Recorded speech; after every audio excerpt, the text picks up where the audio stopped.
C'est la journée internationale pour la défense du droit à l'IVG et nous sommes rassemblés à Nîmes à l'appel d'une quinzaine d'organisations, comme partout en France, Paris, Lyon, Marseille, Montpellier et bien d'autres.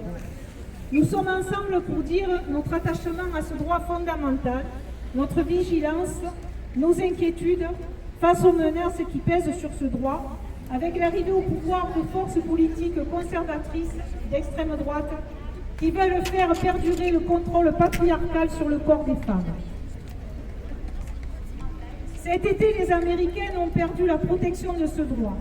La Cour suprême américaine, dominée par les conservateurs nommés par Donald Trump, renvoyait aux États la garantie ou non du droit d'avorter. Sans surprise, 9 États l'ont immédiatement interdit, suivis par 8 autres, allant, comme au Texas, jusqu'à offrir des récompenses pour ceux et celles qui dénonceraient une femme qui aurait avorté ou celle qui l'aurait aidée, livrant ainsi les femmes à leur solitude dans le silence clandestin de leur choix. En Europe, les Polonaises ont perdu ce droit. Beaucoup d'États rendent presque impossible avec des restrictions très strictes. En Hongrie, par exemple, l'extrême droite avec Viktor Orban propose de faire écouter les bruits du cœur lors de l'échographie, afin de dissuader et de culpabiliser les femmes.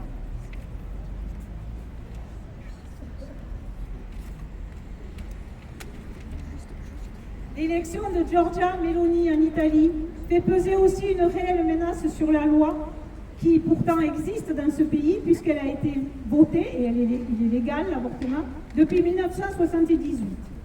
Déjà, avant même son élection, 80% des médecins italiens refusent de pratiquer l'IVG.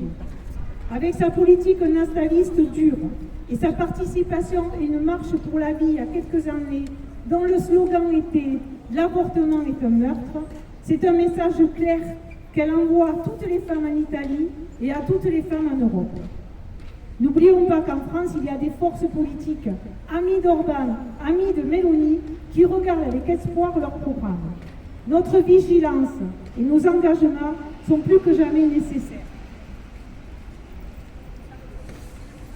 Nous savons bien que lorsque ce droit existe par la loi, il peut être amoindri ou rendu plus difficile d'accès.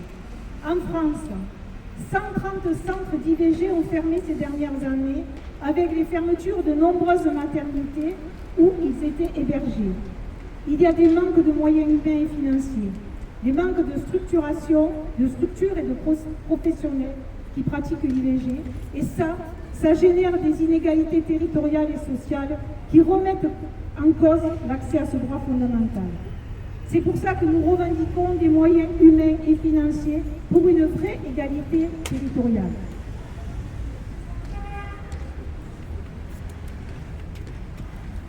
Oui, aujourd'hui, il ne suffit pas d'avoir un droit, encore faut-il avoir la possibilité de l'exercer. Alors comment lutter contre ces retours en arrière? Nous devons construire une sororité de pensée et d'action, comme le font aujourd'hui les femmes mexicaines qui ont acquis le droit à l'avortement et s'organisent pour apporter leur aide aux femmes américaines. Oui, nous devons aussi nous appuyer sur les victoires, comme celle obtenue par les femmes en Argentine, fruit d'une ténacité de plus de 30 ans de féminisme, sur les avancées aussi avec la dépénalisation en Thaïlande, je crois que c'était en 2021, au Bénin en Afrique et en Corée du Sud, où l'avortement n'est plus interdit. Nous sommes ensemble aujourd'hui et votre présence exprime votre mobilisation et vos exigences, votre attachement à ce droit fondamental, votre solidarité aussi avec les femmes du monde entier. Continuons pour faire inscrire ce droit fondamental dans la Constitution française et la Charte européenne des droits fondamentaux. C'est le seul moyen de le protéger. Continuons à revendiquer, à se mobiliser pour des moyens humains et financiers pour que les femmes puissent, ici en France, exercer ce droit fondamental.